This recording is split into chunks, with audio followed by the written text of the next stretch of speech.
Hey, hey folks, Scott Howard here, author of 3 Days and 2 Nights, an amusing Arthurian adventure. Doing a live read of my short story, The Minstrel's Tale, which I started last time. It's sort of a homage to Chaucer's Canterbury Tales, and, we read the first 4 parts out of 7 parts last time, and I'm going to finish the thing up this time. So I'm just gonna give it a second, wait for a couple people to join in and to make sure everything's running just fine on Facebook, and then we'll give it a live read. Let's see, is it working out? Yeah, looks like it's working all right.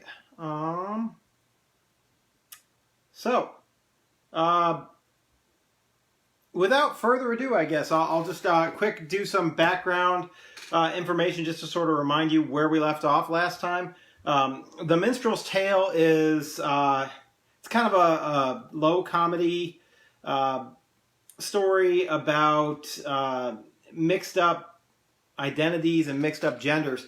So the story starts out in part 1 with this gnome named Poindexter and his encounter with a prince named Hubert.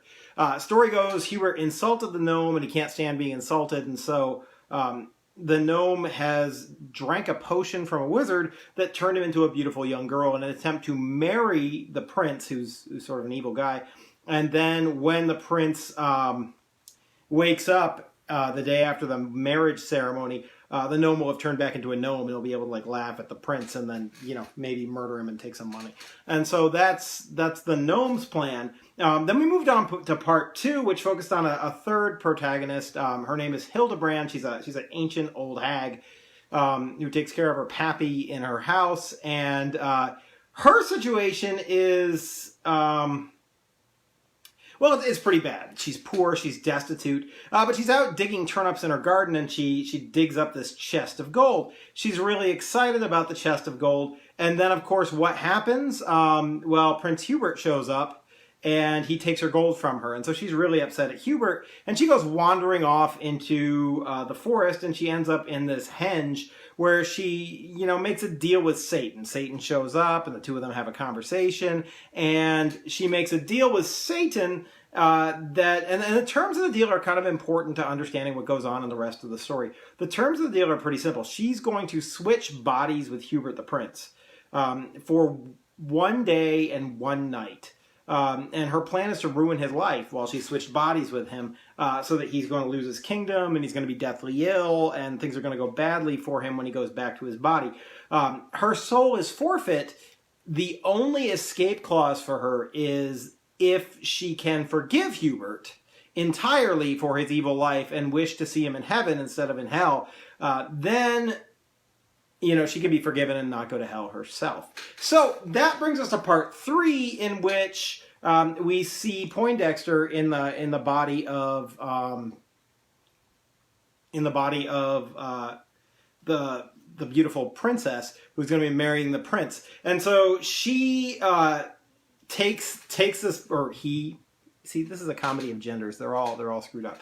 Anyway, he's intending to marry the prince, and he's taking anything the prince says and does and rolling with it in the attempt to make sure the marriage happens so that he can wake up as a gnome next to the prince who insulted him and said he could never get married. Meanwhile, Hildebrand has jumped into the prince's body as well, so now the prince isn't who he thinks he is, and the woman he's married isn't who he thinks. So the comedy of genders goes on. Hildebrand is now a male and young, so we've got this age thing and this gender thing going on. And Hubert, of course, shows up in Hildebrand's body, and that was part 4, the last part that we read, where he ran into his 2 old thugs that he usually treats people badly with, and they treated him badly, thinking that he was Hildebrand the old crone. And he ran to a church naked and prayed to God and declared that he would become a monk. And an angel came down. So this bad guy is meeting with an angel, just like this good person, Hildebrand, was meeting with Satan. And so there's lots of inversions and things like that going on. So anyway, I'm just going to pick up reading where I left off, and hopefully, you can follow along and enjoy. So here goes. And here is part 5 of this medieval poem, which now in length grows into a tome. Hildebrand and Poindexter here make a resurgence, and all of the plot lines soon make a convergence. Out in that old church, as those with foresight might imagine should happen at the hour of midnight, while we were out visiting Hubert the Crown Prince, the bride went to the hall wearing patterned chintz. In the king's chapel, a wedding there was, the strangest of weddings, so bizarre because the bride was a groom, and the groom was a bride, and when those two joined hands and stood side by side, and walked up to the altar and turned to the priest, he asked them if they would adore each other until the end of their days, and if they would vow in unison here to love one another tomorrow as now. I'm going to try not to make the same mistake I made last time, and there we go. He bound their two bodies, but also their souls, better or worse, rich or poor, young or old, and though they didn't yet know it, those two were wed and couldn't be separated until they were dead. Then they had a great feast and a lot of rejoicing, and the day passed a night, so thereby poising the two for an encounter up in their room, that they both hoped would cause the other one's doom. Poindexter dressed in his winningest gown, the one that was soft and flowed silkily down, leaving not much to a man's imagination, sure to leave Hubert in some agitation. And when Hildebrand Hubert came into the room, Poindexter the gnome saw only his groom. But instead of his well-planned consummation, Hildebrand began a new occupation. The old woman prince proceeded to try to make her new bride break down and cry, for it was her plan to ruin the marriage. And so her new wife she tried to disparage, but Hildebrand just wasn't good at insults. And all that she said simply had no result, except to make the wife more loving than ever. All of her jabs just made their love better. A fact that surprised her, for she never intended to leave that room until the marriage was ended. For 3 times the woman leaned in and kissed her with cherry-soft lips, and she couldn't resist her. And then, in switched bodies, they lay in their sheets on that golden bed with interlocked feet. Physical genders they were not representing, just two in-love souls on each other depending. And this was the most action that Hildebrand had in her whole life, and that fact was sad. And also this truth was so for the gnome, who as well had spent his whole life alone. And briefly they loved each other much more than they had ever loved any before. But it wasn't long for Poindexter recalled the insults of the prince, and so he crawled to his side of the bed, just waiting for 12 when he would return to his hideous self. And Hildebrand pondered if she could destroy the love held by this wife who seemed to employ only kindness and grace in her gentle ways, and deserved only love for all of her days. Her heart had unhardened because of this girl, who surely was the most forgiving in the world. She wanted to sneak out before midnight fell and try to make peace with going to hell. But as she bent low to make her excuses, suddenly Hildebrand thought of the abuses hurled on her head through all the long years. And without warning, she burst into tears, and anger swelled up from inside her bones, because she knew that she'd always be alone. In hatred, she thought of the wounding words that she'd known since she was a girl. But worst of all sat the insults from those who were rich or alluring. Those were the ones that left their enduring mark on the hag and filled her with shame. And so Hildebrand then used the very same words that had been flung upon her before, and she tore into Poindexter substantially more. Hag, harlot, obese, saggy, disgusting witch, 2-penny hussy, you smell like a ditch, or fish, or wet dog, or mussed underwear. She let them all fly. It just wasn't fair. And speaking of fair, why is it we use a new set of words for female abuse, different from men and twice as offensive, that often puts women upon the defensive, and their best defense sometimes is attack, and then they all hurl the same insults back upon other women and judge them as harshly as they were once judged, incredibly starkly, and so they begin the whole cycle once more. But as I was saying, Hildebrand let pour the insults on poor Poindexter, who smiled and listened, nodding sweetly for a while, until old Hildebrand ran out of steam. The poor old hag just wanted to scream, but instead she shook her princely young head, sagged her broad shoulders, sighed, and then said, "How is it that Hubert, that disgusting fellow, can find a wife so kind and so mellow? You, lovely lady, both outside and in, have enough patience even to win the respect of one who sought to destroy you. finish your marriage and all of your joy too. For it was my mission to ruin that man, but all of your kindness has ruined my plan. Hey, Ty. Karen, how you doing? Seeing some folks that I recognize out there. Just thought I'd say hi. Where was I? Let's see. See, this is the problem with looking away from the screen. But it's cool that names show up on here and I can see what's going on.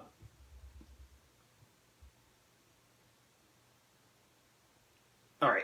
But all of your kindness has ruined my plan. After the speech, Poindexter uprose, pulled at his chin, and picked his cute nose.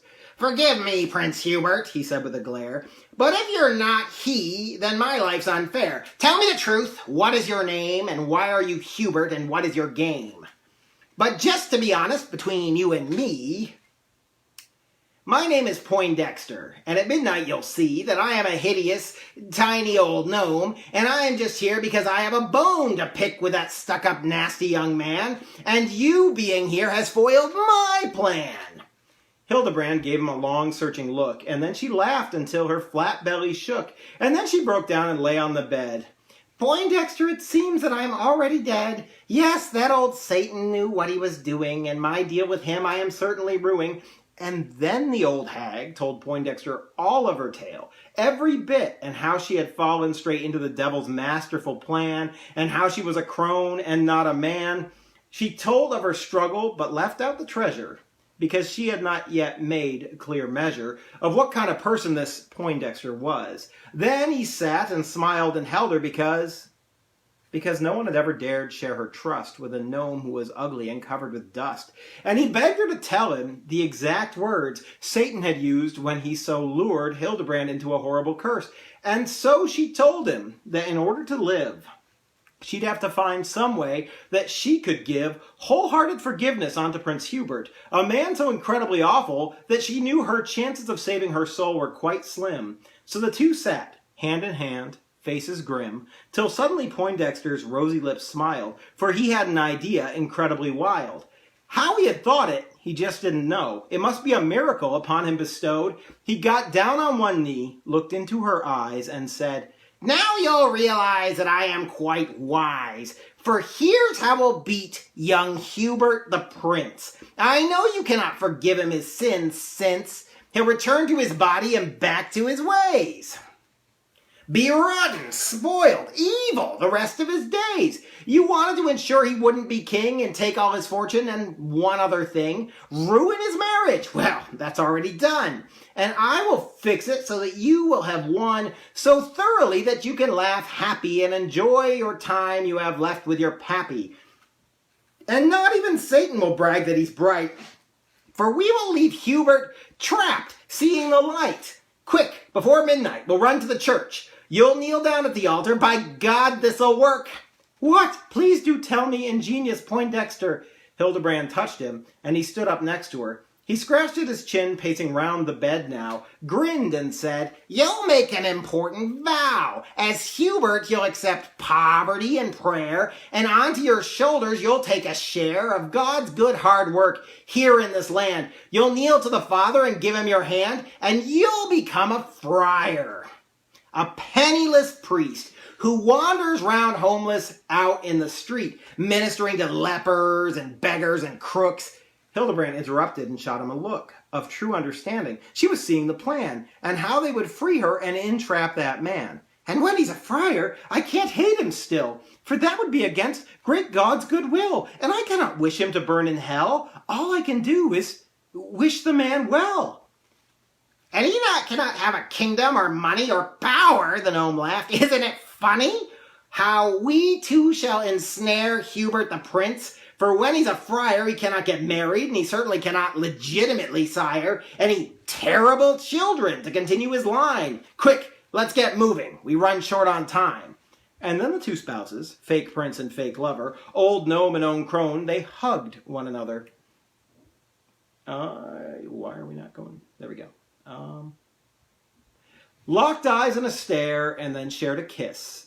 and both in their lives had never felt bliss like this before. They turned to the door and raced against midnight, bare feet on the floor. Under bright moonlight, they ran toward the church, knowing if they got there, their plan might just work. That's the end of part 4. Trying to see if I can answer any questions. But hi, Dave. Hi, Laura. Hey, folks. Raphael. Good to see y'all. I hope you're enjoying the story. I'm gonna keep reading here. But if you have questions, drop them in the feed. I'd be happy to answer them when I'm done. This is just a little story that I wrote. Sort of as a project in English 12. A number of people who are on here tonight took English 12 from me back in the day. And so I had them write a medieval story, and they challenged me to write one too, and it turned into this thing. So I'm going to keep reading it, and I'll go on the feed when I'm done and answer your questions. I am thinking about putting it out as a small book, something relatively small and short. I just don't have any cover art, so if anybody's an artist and they want to throw down an offer to draw me a picture, drop that in the comments too, and I'll be with you. Because it wouldn't make any money, but it would be kind of fun to put out in bookstores and sell. All right, let's see. We're on to the next part. And now we arrive at the finalish section. We'll call it part 6 if you have no objection. Hildebrand and Poindexter burst into the hall, calling for the abbot. They had no time to stall. They were met by an acolyte, not yet a priest, who told them the abbot had traveled off east. Next in rank was the prior, a jolly fat monk, but last time he checked, he was out on a hunt. The acolyte made apologies on the behalf of both of his superiors, then said with a laugh, "If I can help you two fine-looking people, I'll gladly do so by God's holy steeple. But if I cannot offer what you desire, then in the morning I will gladly inquire about the location of our wayward prior." "Thank you, young man," Poindexter began, "but we're out of breath because we just ran here from the castle without any break. And what we need now is for Hubert to take the vows of poverty, chastity, and obedience. For it's a matter of holiest consequence that he be consecrated before midnight. For if he be not a friar, all hell will ignite. So please, sir, do help us to foil the devil. I swear on my life that we're on the level." "He speaks the truth," Hildebrand seconded. "And if it not happen quick, then all will be ended for me, and I fear that my time is about any moment now about to run out." And then Prince Hubert, still in the shape of a crone, jolted awake and let out a groan. Sitting alone in the back pew, his old ears heard his very own voice. And he felt it absurd to see his own form in front of his eyes, his ancient old eyes, which started to cry. "I do not hold requisite authority, for I have not even yet reached my majority," the acolyte said, but was interrupted by Crone Prince Hubert, who stood and instructed, "Good acolyte, please, do as I ask. Make me, he, that good-looking man, a friar tonight, for I know that you can." And Poindexter broke in, adding his urgings in his soft woman's voice, his emotions surging. "We know..." Uh-oh, I just lost my spot. "We know that you might, for holy authority comes not from age nor from majority. It comes down from God. You're merely his vessel. So with this problem, please cease to wrestle and grant our request, for that would be best." And so the young acolyte filled up his chest and sighed. "Very well." At length he replied, "I will provisionally make you a friar, and then tomorrow, after we inquire and find our true prior, we'll have it affirmed, and then your appointment shall be confirmed. Before God and the church, hold up your hand and lay the left on my cross. This is my command." Hildebrand did as she'd been told, stated that she would disavow gold and keep free from women, and she would follow God's righteous laws. For food she would swallow nothing but clean water and bread, and all her life until she was dead.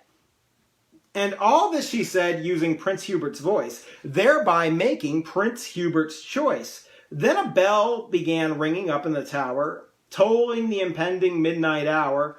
1, 2, 3, 4. The bell kept on sounding. And the young acolyte just kept on expounding about the obligations of a true friar. This really was coming down to the wire. The bell tolled for the 12th time just when the acolyte pronounced the word Amen. And as the bell sounded, flames burst from the ground, and Satan uprose and looked all around. And at the word Amen, as the word Amen passed the acolyte's lips, the moon darkened into a lunar eclipse. And a warm light glowed down out of the rafters, harps sang, and not even one moment after, the angel descended to land next to Satan. And those two looked out on their congregation, who then did undergo transformation. There stood the gnome in ill-fitting silk. Next to the prince, his face white as milk, and Hildebrand had returned to her body, so stunned that her vision was frankly quite spotty. Acolyte, Poindexter, old Hildebrand, and young Prince Hubert all there did stand, awaiting the judgment of angel or Satan. The warden of hell, his back he did straightened, turned toward the hag, pointed his finger. "Come with me, woman, no need to linger. Here in this church with all of these fools, you sign my paper, now follow my rules. For back while your soul was your own to sell, you sold it to me and must now dwell in hell." But before Hildebrand could make a move to speak, the angel stepped forth and began to preach. In a voice as melodious as a church choir, he proceeded to call the devil a liar.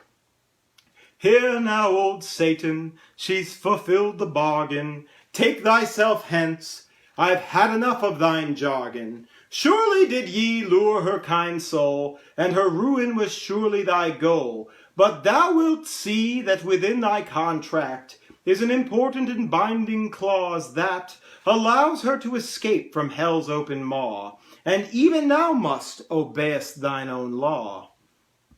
Satan snapped his fingers, and there now appeared a parchment that gentle old Hildebrand feared might send her soul damned straight to the devil.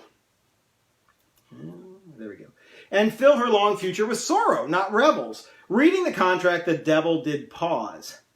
"You must be speaking about the clause," he said, avoiding the angel's fierce stare, "in which the undersigned did legally swear that she'd go to hell, unless she'd forgive that terrible Hubert and want him to live a good long life and be happy knowing that the prince had a good fortune flowing.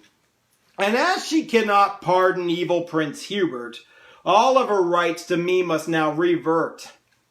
And barring some miracle, I'm bound to state that she's bound for hell, and we're already late." He lunged at old Hildebrand's saggy-skinned arm, but Poindexter would not let his new wife be harmed. He stood defiant in front of Satan and said, "Sorry, Dark Lord, but her soul was taken by me when we ancient old lovers did wed, a marriage that we consummated in bed, and we cannot be split up until she is dead." "Very well," said the devil, and cocked back his head. "Since I cannot take her body from here, I will use my pitchfork as a deadly spear, lodge it in her, leaving 3 scorching holes, through which will uprise her sinful old soul. Then I will inhale it, as you do to smoke. Then inside my rib cage, her lost soul will grope, until deep down in my realm I relax, sit, and snort it straight out, down into the pit." He hefted his pitchfork, and Poindexter tensed, trying not to forecast his noble intent to leap in the way of the flying projectile, and thus end his existence in epic style. But before any of this could come to pass, the angel broke his long silence at last.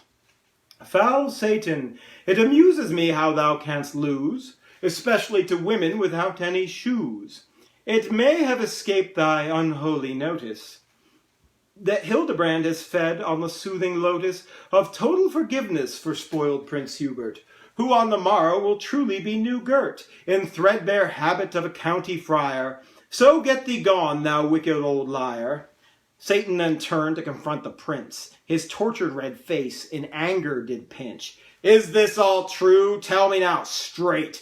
Beware if you lie, you invoke my hate." In reply, the terrified friar prince stammered, "This fine acolyte with very nice manners, did administer to me the sacred vow, so I'm bound to God to be his friar now. So, Lord of hell and of the damned too, my spoiled young soul has been made anew." "Acolyte," Satan hissed with a chuckle, "now I do see where this whole ruse will buckle. He is no priest, so his words lack weight, leaving her no reason to give up her hate." He gestured in contempt toward the old hag, but her kindly feelings just didn't flag. "It's true, devil, I used to feel grim, but since I last saw you, I did forgive him, fully and completely, for now he's a friar. And I met Poindexter, and he kindled a fire of passion and love deep inside my breast, and it is the wellspring from which flows the rest of my kindly feelings. And it may sound sappy, but for the first time, I am truly happy. So perhaps I'm thankful for my deal with Satan. For my crooked path you helped me to straighten." "Do not believe," the devil now shouted, "that by an old woman Satan can be routed." Fire burst up around him, and a lurid light filled the hall. And then Friar Hubert took flight, followed by the terrified acolyte.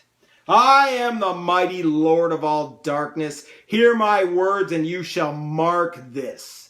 I am not to be toyed with or beaten by fools who play the lawyer and quote my own rules back in my face. No, when I make a plan to destroy a man, that fool cannot stand against me. And so you will now see, yes, even you, angel, what it means to cross me." As Satan used his pitchfork to gather the fire, their fearful predicament became very dire. But the angel turned his head, lifted his hand, staring straight at Satan with an air of command. And before that devil could hurl those flames, he snuffed them all out and pronounced his name. "I am God's mighty archangel Michael. And if we must repeat thy unholy cycle, so be it. But if thou wilt take time to consider, thou mightest recall that it was I who delivered thy angelic body down into perdition, and I will make it my holiest mission to toss thee right out of this church's door, just as I tossed thee from heaven before." And he strode right between the devil and his victim, and then he did level upon Satan a stare, filled with holy power, scary enough to make the devil cower. Just for a moment, Red Satan flinched, for he now knew that his defeat was clinched. Yes, Satan had indeed failed on his mission, so he exited, right back to perdition, in a burst of red flame bright as 10 torches, that up on the church rafters left blackened scorches. The angel then turned to old Hildebrand. "It seems that all went even better than planned. I shall return to my place in paradise, but before I fly, receive my advice. Don't ever make a deal with the devil, for he will certainly test thy mettle, and thou wilt not always find an escape through a God-sent gnome in a pretty shape. So until I greet thee at my pearly gates, live life without sin and accept thine fates. For awaiting the time when heaven wilt receive thee, for that would be best, I wilt not deceive thee." And he took flight right up to the rafters, never to be seen in that church again after. And Poindexter turned to old Hildebrand, shuffling his feet because he couldn't stand still on that floor, for his heart was thumping. But then he sighed, his shoulders slumping. "I suppose you should get back to your pappy and live your old life and try to be happy. I'll head off to my mine and dig up some flint," he said sadly. But she spied a glint of love in his eyes and of sorrow also. And when he turned, she there did follow him for a pace, and stroked his bent shoulder. "I cannot imagine growing years older, bereft of my husband who wed me in a castle. So if in your heart you can now grapple with the idea of living forever with me, please, please do so, and we two can be the happiest ugly folks anyone's seen." Why give a lecture? Why waste your day? After Poindexter heard Hildebrand say those loving words, he fell on his knees, and she picked him up and gave him a squeeze. And those two were lovers to the end of their lives, and were the happiest of husbands and wives. it helps that they had a great pile of treasure, and so were able to enjoy only leisure. And then their two souls to heaven ascended, and that is how their story is ended. That's the end of the tale of, Poindexter and Hildebrand, and it all ends in that church, and all sort of the plot lines come together. It's made in, like I said, in homage to the Canterbury Tales. The Canterbury Tales were being judged on 2 criteria, if you recall, if you've ever read it. Who else have we got showing up here? Hannah, Kara, hey, how's it going? It's nice to see you all. I'm sure there's a lot of you that showed up and disappeared off this feed while I was reading. I can't watch and read at the same time. It's just not possible. But like I said, it's based on the Canterbury Tales, and Chaucer's Canterbury Tales were these stories that were told for entertainment while the travelers were traveling to Canterbury, and they were being judged by this character called the host, and he was judging them on 2 criteria. And the 2 criteria were entertainment and morality. And so I tried to write a tale that was sort of in heroic couplets. It's not always faithful to iambic pentameter, but neither is Chaucer, so I figure I'm okay there. But it's trying to teach a moral lesson and be funny and fun at the same time, and do it all in rhyme and have all these medieval characters. And I'm pretty happy. I really think it succeeded. Yeah. So the only other thing I'm going to do tonight is I actually, at the end of the tale, I have included an alternate beginning. So I actually super nerded out on this. This shouldn't surprise anybody who knows me. And I looked for a place where I could insert it into the Canterbury Tales. And so I found a spot where it fits pretty well. So it can be actually inserted. If you got your copy of the Canterbury Tales and you're reading it, you could take this tale and you can pop it in there in Group E, right between the Clerk's Tale and the Merchant's Prologue. The Clerk's Tale is this extremely dull and long tale that's super duper moral and not very entertaining at all. But the Clerk is from Oxford. So I make the teller, the minstrel, from, why can't I think of it? Cambridge. So I have a little bit of that rivalry going, and I just sort of have a beginning section. So this would be the prologue that would begin the tale, and I'll just read that to you. It's really pretty short. And then I'll call it a night and go through and answer your comments. I hope you've enjoyed the story, and I hope you're still enjoying it. So alternate beginning for insert into the Canterbury Tales by Geoffrey Chaucer. Minstrel's Prologue, insert in Group E between the Clerk's Tale and the Merchant's Prologue. A well-told tale that's ended in song, even if it be in truth overlong. The host shook his head as the clerk was done. Yet sadly one that's lacking in fun. That much wisdom needs to be tempered with some joy if it's to be weathered by a large varied company, such as this, walking and riding on a very dull trip. Now look-ye here, the miller declared. Any false tale can be enjoyed as shared, even one so lengthy and intolerable, as long as the hearers have a fresh bottle full of whiskey, or ale, or perhaps honey wine. For strong drink can make even rotten meat fine. And if you dare doubt the power of stout brew, sober up and then take a bite of our fine cook's stew. Enough, said the host. We've all had done. Certainly now we've poked enough fun at the poor Oxford cleric who rarely does look up at us pilgrims from behind his books, and at the cook who keeps shoes on his feet by selling drunk strangers pies made of rank meat. But here is a fellow who joins us from Cambridge, with a tale, he says, about muddled marriage. Certainly, Miller and Alison of Bath, as you and I now ride down the path toward blessed St. Thomas's Cathedral, we can now listen with congenial feelings to a tale told on the subject that for your own stories you did select. Here now, minstrel, tell us your tale. Join with us in our... tell us your name. Join with us in your humorous game. The minstrel here doffed his cap to the host, and then prefaced his story with an arrogant boast. Alfric I'm called by those who do know me, and to all my doubters I intend to show ye a story that's lively even if you're not drunk.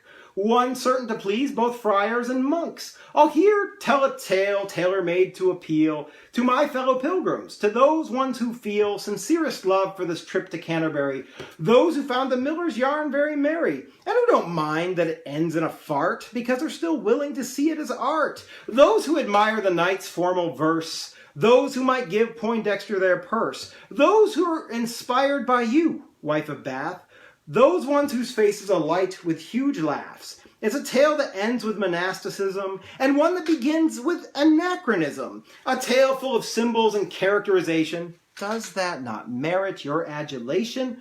Perhaps you feel that I'm no match for Chaucer, that ultimate trick-writing double-crosser who convinces you that he cannot tell a story by making his own tales incredibly boring, yet secretly being the greatest one here. Yes, I think old Chaucer has nothing to fear from my petty tale, nor would he forbid its inclusion, especially given the volume of allusions to him and his works that I make here throughout. Nor do I think that there is one single doubt about who'll win, who'll tell the best story, and who'll walk away with all of the glory. Soon here I will satirize chivalric love and ridicule royalty in my verse because courtly chivalry is so rarely followed, and the hearts of the nobles are so often hollowed empty by sin, caused by such power, that their morality soon starts to sour. It will not take an Oxford cleric to see how I will make use of the 3 ironies, verbal, dramatic, and 2, situational. Yes, this my tale shall be quite sensational.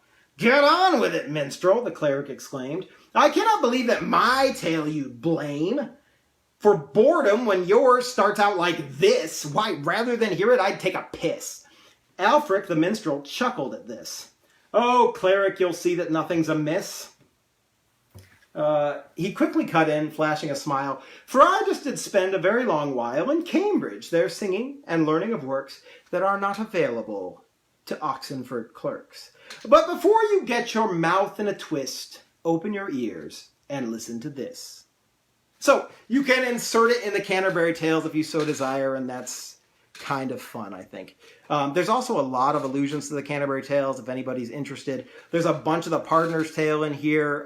That gold that Hildebrand has put out in a field by a stile, of course, is the gold that the 3 rioters find in the Pardoner's Tale. So there's a connection there. The prince is named Hubert, and he turns into a friar. The friar in the Canterbury Tales' name is Hubert.